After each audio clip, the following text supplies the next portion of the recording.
Ladies and gentlemen, boys and girls of the YouTube world, CJ Rose's back in the building. Welcome back to the channel. A little under the weather still, but you know, we gonna do what we gotta do to make sure it get done. So as you see in the background here, I just finished NXT Vengeance Day from last night, and it was a pretty good show. Couple things happened, couple things to talk about. So let's hop on into it. 6 matches, you already know, so let's do this. Starting off with the NXT Women's North American Championship on the line as Stephanie Vaugir challenges Fallon Henley for the Women's North American title. We'll be honest, this might have been Fallon Henley's best match. Like, I think this was her best match. 100%. I didn't know what type of game plan she was going to come in with. I thought it was going to be mostly interferences. I mean, there was interferences in this match. You know, JC Jane and Jasmine Nix kept involving themselves, but not as much, right? Like, not a lot. But Fallon Henley, she held on against Stephanie. She did a thing. Because I've been saying here for a long time, asking myself, why is this woman still, why is she even the Women's North American champion? No disrespect to her, you know what I'm saying, no disrespect intended, but it's not a person I would put the title on, you know what I'm saying? Let's put it out there. I'm just saying. But again, one of her best matches. Stephanie was twisting this girl left and right, putting her in whole bunch of different positions, different holds. Like, she was trying to make sure this woman understood what time it was. And again, Fallon Henley held on, but it just wasn't enough. Stephanie held on long enough to hit the SVB and then into a spiral tap. 1, 2, 3. We have a new Women's North American champion. Stephanie finally did it. I believe she's the first ever. Is she the first ever Chile-born champion in WWE? I believe that's what it is. I might be wrong on that, but I think it's somewhere around there. I know she just literally made history winning the title, but yeah. Crowd was hot for this match. Crowd was up here. Made me feel good because I'm like, all right, cool. You know, if you got the crowd up here in the beginning, that means all the other matches gotta find a way to get there. So, but yeah, Stephanie wins in the first match. Good match, solid match. Stephanie is the new champion. Next up were the NXT tag titles on the line as I call them every single time I see them, the best tag team in the company. And they are literally the best. I think they're the best tag team in the company. Nathan Frazier and Axiom, as they defend the tag team championships against Josh Briggs. And I think I learned how to say his name. Was it Yoshi Iki Inamura? I think that's how you say it. Yoshi Iki Inamura. I think that's how you say it. Let me tell you something. This was a strength, a power versus speed match. This is literally what it was. And in the beginning, Nathan Frazier and Axiom going crazy. They were speeding. They were moving, as you expect they would. But of course, Briggs and Inamura were coming with the strength, the power, all that. But this was a showcase for Inamura. If you never seen that boy go, like me, I never saw him in Japan. So I didn't know much about him, and usually on NXT, I never really paid real close attention to the matches. This was like my very first time really watching him in action. Boy, let me tell you, if the plan was to show us who this guy is, they did a tremendous job. He showed out. He showed out. My man was. He got like this sumo style, you know. He be doing that, the sumo stance, all that. He was cooking. I was like, man, this This boy can go. He be flying on play. I'm like, man, this dude is crazy. But in the end, somehow, some way, they do it again. Nathan Frazier and Axiom win. They retain the tag titles. I don't know how they keep doing it. They face literally every single, and I stress this, every single tag team. They've beaten everybody. I don't know who can beat them anymore. I don't know. But we weren't done though, because after the match, they get attacked by four guys in with masks around their mouths, so we don't really know who they are. What's his name? Vic Joseph noticed it was Dion Lennox was one of them. The other three, I have no idea, but they were like two of them were like big dudes. Another one was a black guy. So these guys were not really advertised, but they kind of had like these like weird, I guess like a vignette. It's not really a vignette. I don't know what to call it, but it's like it kept saying Vengeance Day every week. So I guess these were the guys that were gonna make an impact last night, and they did. And their night wasn't done.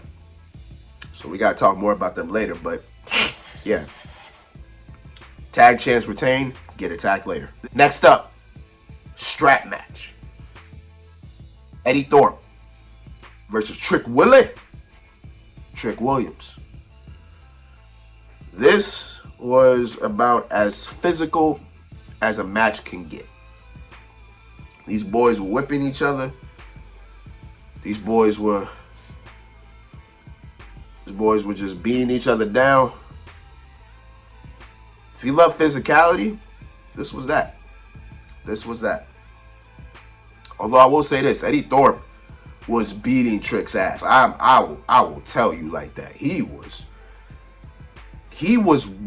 beating Trick more. Like, and usually when I see something like that, usually when you see that, usually the person that's doing the most beating is the one that loses.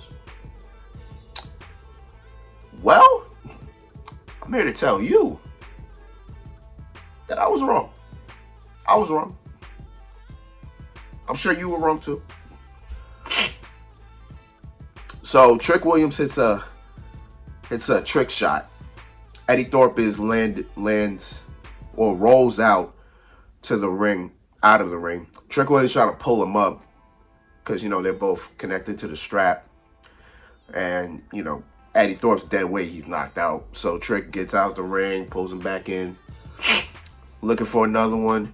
Eddie Thorpe hits a boot. Then Trick Williams comes back with his own boot. And then Trick tries to do it again. Eddie Thorpe got the strap. Boom! Low blow. And then Eddie Thorpe hits a knee. And I was really trying to figure out, like, is that his finisher? Because I don't even remember Eddie Thorpe's finisher. I don't remember it. Or I don't think I've ever seen it. So, boom, Eddie Thorpe hits a knee. 1, 2, 3. Eddie Thorpe wins. Eddie Thorpe gets a W. And can you believe Eddie Thorpe's been in NXT for about 3 years, and this is his very first PLE? This was his very first PLE. Well, I'm happy to say in his very first PLE, he gets a W. So that's fantastic. I'm glad of that. Happy of that. You know what I'm saying? So, but man, I was shocked when I saw it. I was like, man, Eddie Thorpe really won. Wow, I'm surprised. I was shocked. But that also says a lot.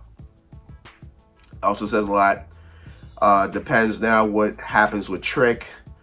What does he do with Stand and Deliver now? He got no momentum. So he's just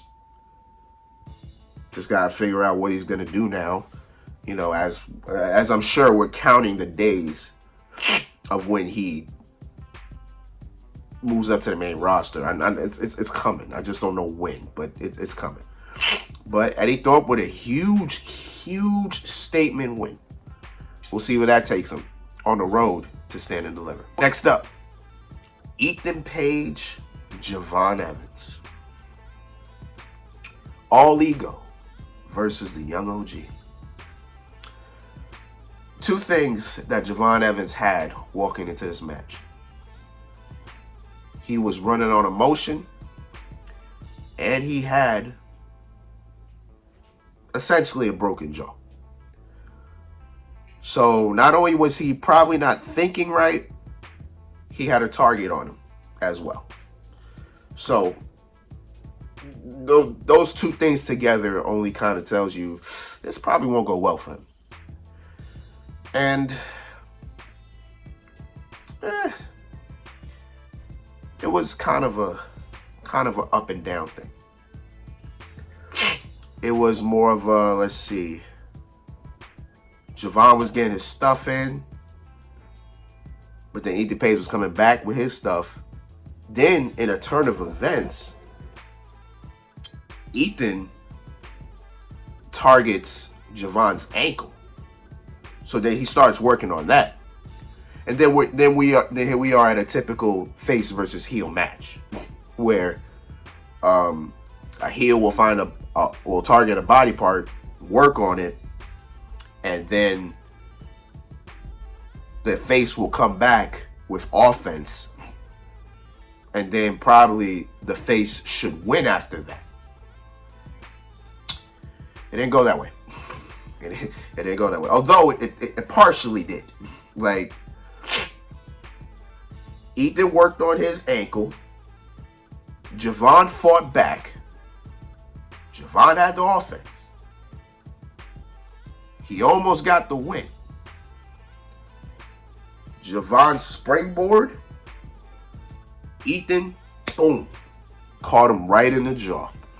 Right in the jaw. Twisted grin, which is essentially a twist of fate. 1, 2, 3. Ethan Page wins. So 2 heels back to back win matches. I was intrigued by that. I was like, oh, okay, cool. But yeah, Ethan Page gets the win. I don't know what happens to Javon now. Maybe he steps out. Maybe he takes time off again. I don't know. But yeah, Ethan Page gets the win. As we move on to the match that I said would not main event, and I was correct on it, which was the NXT title on the line as the Ruler. Oba Femi defends against Grayson Waller and Austin Theory. In a way, the match kind of went how you thought it would, but at first I thought it wouldn't go down that way. So Austin Theory comes out by himself. Then Grayson Waller follows suit with his own theme song playing, kind of giving us the, oh,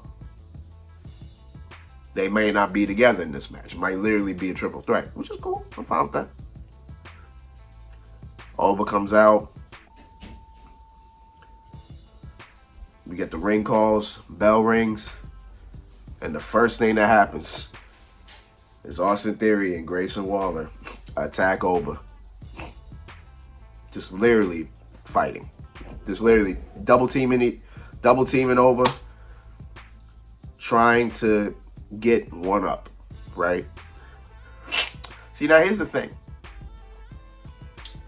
They kept teasing this the whole time. Like every single time something would happen, they always looked at each other, almost wanting to fight, almost getting ready to hit, but they never do. So either we're gonna do this breakup at some point, or we're just gonna stop teasing it. Like at this point, just stop, bro. There's no point to continue teasing this the whole time, because now it's just like we're just doing too much. You know what I'm saying? We're just doing too much.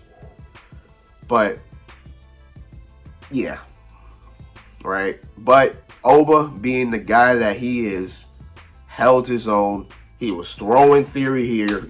He was throwing Waller here. Just throwing two grown men like it's nobody business. It was insane. It was crazy. Waller put Oba through a table with an elbow drop. Oba got his revenge by throwing Waller through the announce table. Austin Theory almost had the win when he hit the 8-town down on Oba. Got the cover. 1, 2. Waller pulls the ref out at the last second. And right when Theory and Waller are arguing, Oba's up, throws Theory across the ring, about to hit him with the power bomb. Here comes Waller with the rolling stunner that he does. Got Theory perfectly. Boom. Hits Theory. Then Waller gets hit with the boom. Fall from grace. 1, 2, 3. Over retains. I figured. It's fine. No problem. You know what I'm saying?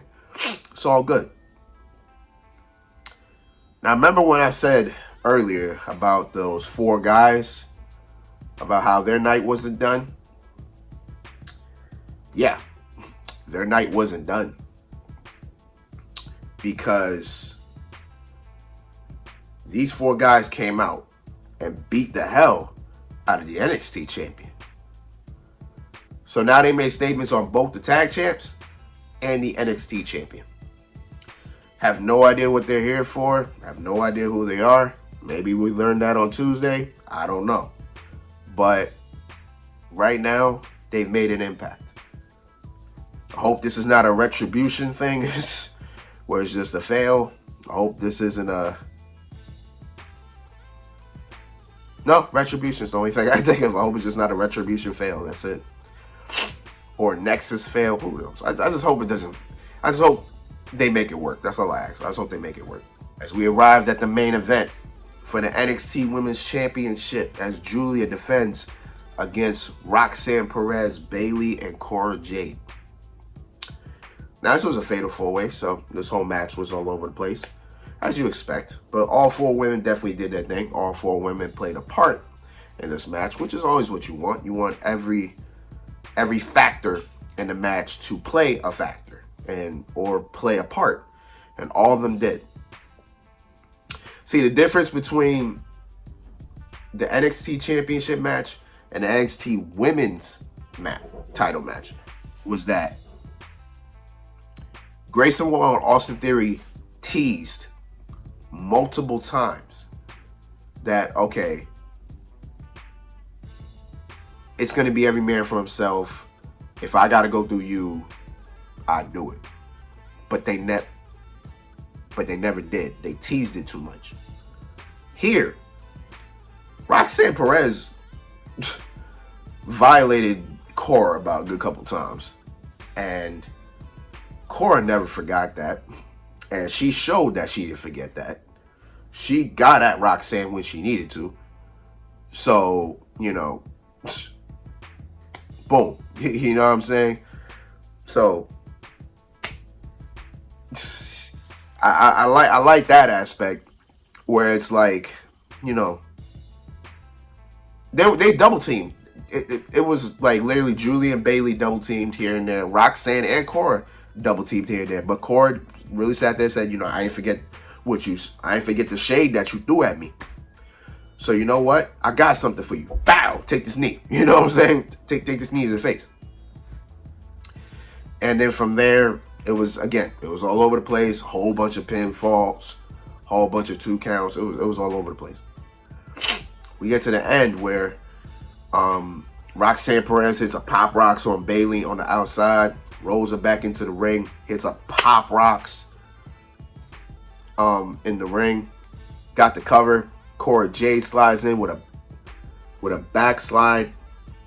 Not a backslide. That's a roll up. Cora Jade slides in with a roll up. 1-2, kicks out.